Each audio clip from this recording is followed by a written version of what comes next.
Bonjour à tous, je suis ravie de vous retrouver aujourd'hui en ce jour si spécial qui est la Saint-Valentin. L'amour, je pense, fait absolument partie de tous les romans qui a été écrit. Évidemment, il a une place plus ou moins importante, mais il en a toujours une, parce que l'amour fait évidemment partie de la vie. Et donc pour ce jour si spécial où nous célébrons évidemment l'amour, je voulais, au départ en tout cas, vous présenter quelques romans qui qui donnent l'exemple de relations saines. Ma surprise fut telle quand je me suis rendu compte que finalement il y avait très peu de romans qui donnaient l'exemple de relations d'amour saines. Alors il y en a sûrement, je pense que je ne les ai pas lus parce que je ne suis pas non plus une très grande lectrice de romans d'amour, de romance quoi. Je suis pas très grande lectrice de romance, donc je suis persuadée qu'il doit en exister, des romans qui présentent des relations saines, mais il n'y en a pas beaucoup. Il y a un de mes voisins qui est en train de passer l'aspirateur, j'espère que vous n'allez pas l'entendre. Pour chacun du coup des romances en tout cas, ou des romans qui ont une très grande part d'amour dedans, il y avait à chaque fois un petit mais qui me faisait dire que bah non, il y a ça, donc c'est pas ça. Par exemple, la sélection.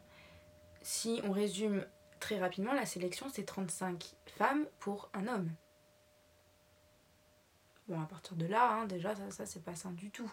Dans Insaisissable, ça parle quand même d'à peu près tous les personnages qui ont plus ou moins une instabilité mentale qui les rend tous plus ou moins dépendants affectivement.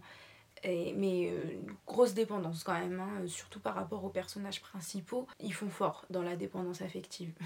Et c'est la même chose pour Hunger Games. Je pense que je vais même pas revenir dessus, mais bon, le contexte de Hunger Games fait que les relations sont loin d'être sains.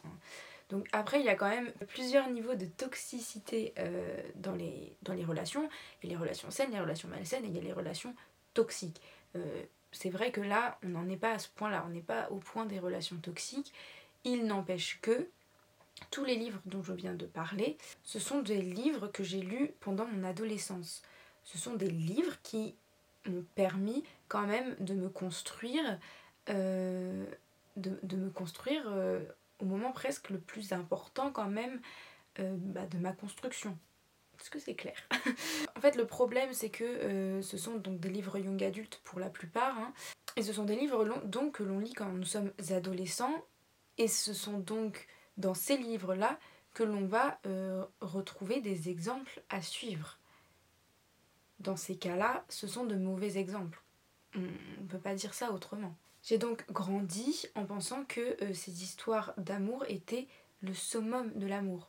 C'était ce qu'on devait chercher dans une relation. J'ai donc grandi en pensant qu'il me fallait un homme fort qui puisse me défendre quoi qu'il en coûte, qui puisse me sauver de mes idées noires, qui puisse être là dès que j'en ai besoin et que je sois en fait le centre de son monde et qu'il soit lui le centre de mon monde.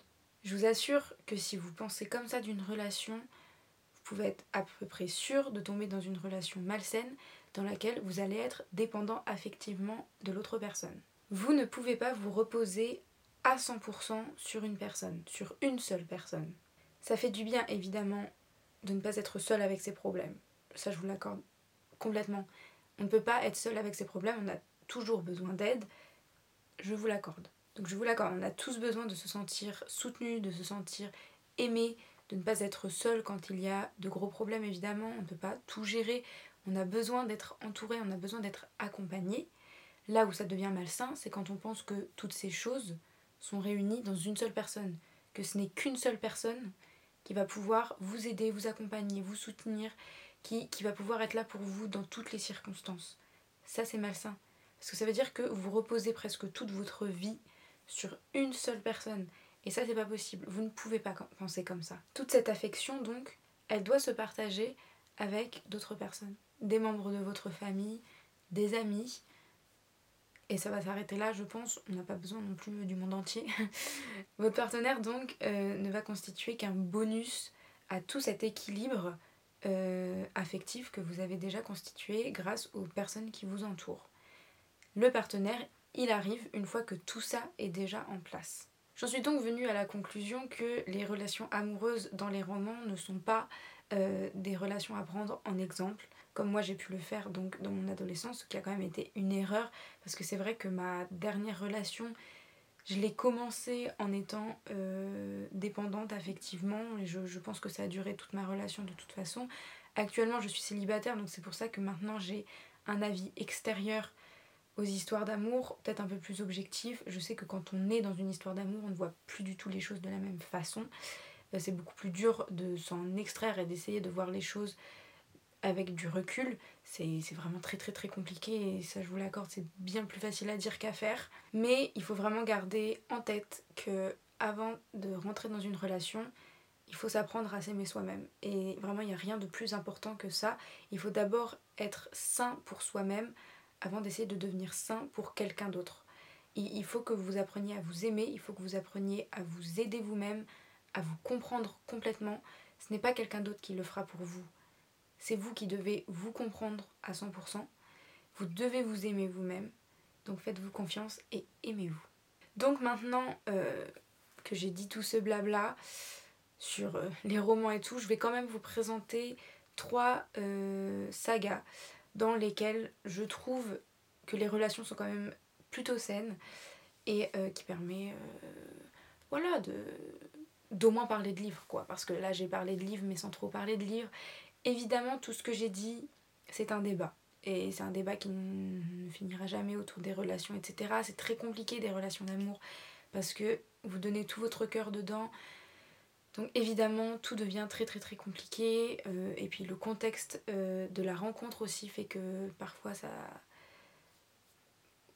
ce que je dis ne peut pas s'appliquer, voilà tout simplement. Donc tout ça reste un débat et donc évidemment on peut en parler dans les commentaires. Évidemment vous pouvez ne pas être d'accord avec ce que je viens de dire, c'est une discussion sérieuse mais il fallait qu'on en parle, voilà, en faisant la vidéo, je me suis rendu compte de ça et je me suis dit que c'était important d'en parler, même si j'ai pas vraiment de conclusion, même si ce ne sont que des opinions, que des avis que j'ai un peu balancés comme ça. Il est important que les gens quand même s'en rendent compte, en aient conscience et qu'on puisse en parler, tout simplement. Donc parmi les 3 livres que je vais vous présenter, 3 sagas, parce que vraiment ça fait partie de sagas et ce ne sont pas des romances, ils font tous partie d'un cadre fantastique ou fantasy. Tout d'abord, il y a quand même Harry Potter. Je trouve que dans Harry Potter, les relations d'amour sont plutôt saines. Notamment, j'espère ne pas faire de spoil, mais bon là, pour Harry Potter, on ne peut plus nous parler de spoil. Hein. Juste si vous n'avez pas vu Harry Potter, là, ça devient juste votre problème à vous, c'est plus le mien. Donc la relation de Ron et Hermione, je trouve que c'est une relation saine. Déjà parce qu'ils ont déjà été amis avant et ils ont petit à petit compris leurs sentiments pour au final du coup se mettre ensemble. Ça s'est fait vraiment régulièrement, déjà ça s'est pas fait dans la précipitation donc ça c'est toujours un très bon point dans une relation, mais voilà ils ont réussi à comprendre leurs sentiments petit à petit et puis surtout Ron et Hermione, surtout dans le cas de Ron, hein, il est vraiment entouré d'amis, il est entouré de sa famille qui le soutiennent, qui l'aiment énormément et donc ça c'est super important. Harry, Ron et Hermione forment de toute façon un trio d'amis qui se soutiennent beaucoup et qui forment du coup cette affection dont je parlais avant, qui permet de ne pas être dépendant affectivement d'autres personnes, de ne pas s'isoler. Vraiment, si vous êtes en couple, ne vous isolez pas, ça peut très vite devenir malsain, voire toxique si vous vous isolez, hein, donc faites attention. Donc voilà, je trouve que dans Harry Potter, les relations sont plutôt saines, hein, même entre Harry et Ginny, c'était plutôt sain. Ensuite, une relation, alors là je vais un petit peu me contredire, mais je trouve que la relation de Thorne et Ophélie dans La Passe Miroir est une relation plutôt saine, même si Thorne est quelqu'un de très seul, de très solitaire et qui peut donc affectivement vraiment se reposer que sur Ophélie, mais là ça fait aussi partie d'un contexte particulier qui fait que bon voilà, il a pas d'amis, même c'est aussi sa personnalité, donc bon voilà, là on va pas trop lui en vouloir pour ça, mais Ophélie quand même dans les 4 tomes est quelqu'un qui est très indépendante, qui fait quand même ce dont elle a envie, qui réfléchit par elle-même, qui s'écoute. Donc voilà, je trouve qu'il n'y a pas cette interdépendance et voilà, je trouve ça plutôt important, je trouve que c'est une relation plutôt saine, mais là je pense que on peut vraiment faire un débat, hein, parce que je prends à prendre avec des pincettes. Et la dernière relation dont je voulais parler, c'est dans les archives de Rochard de Brandon Sanderson. Alors là, je vais pas dire de nom parce que là, je veux vraiment pas spoiler. C'est une série qui est en cours d'écriture, qui est pas encore terminée, donc bref, je dirai rien.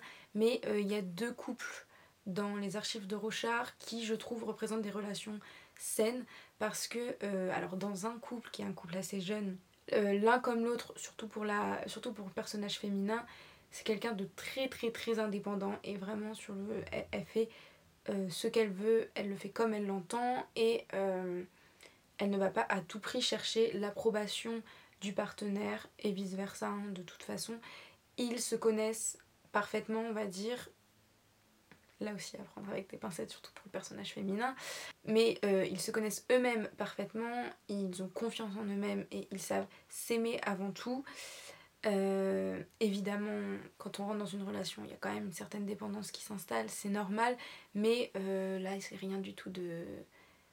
C'est rien d'horrible, et donc voilà, je trouve que c'est une très bonne relation. Et pour l'autre relation, alors là, ce sont des personnes quand même qui sont plus âgées, mais c'est doux, ça n'a vraiment rien de toxique, rien de malsain, c'est une belle relation qui repose sur la confiance, qui repose sur l'affection, sur la douceur.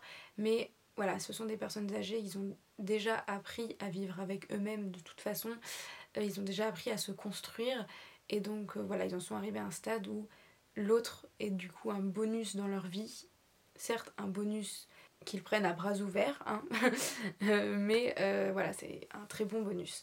Donc voilà, c'était juste les 3 histoires où pour moi il y avait quand même des relations saines, donc je vous recommande de lire parce que c'est très beau à lire et puis surtout ça ne fait pas partie du nœud principal de l'histoire. Donc voilà, ça montre vraiment que l'amour c'est un bonus et c'est pas ce qui constitue la vie de quelqu'un. Et je parle de l'amour, voilà, l'amour passionnel, hein, vraiment l'amour entre 2 personnes étrangères à la base, parce que évidemment l'amour constitue le nœud de la vie sinon, hein.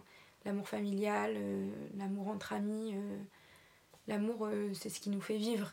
Donc voilà, mais l'amour avec quelqu'un qu'on ne connaît pas, c'est un bonus, tout simplement. Gardez-le en tête. Donc voilà, je vous fais de gros bisous, évidemment, parlons-en dans les commentaires parce que là ce sont des sujets très sérieux et si ça se trouve je vais revenir 1 an plus tard et je vais pas du tout être d'accord avec ce que je viens de dire, hein. C'est très possible. Donc voilà, parlons-en, je vous embrasse très fort et on se retrouve pour une prochaine vidéo. Bonne lecture!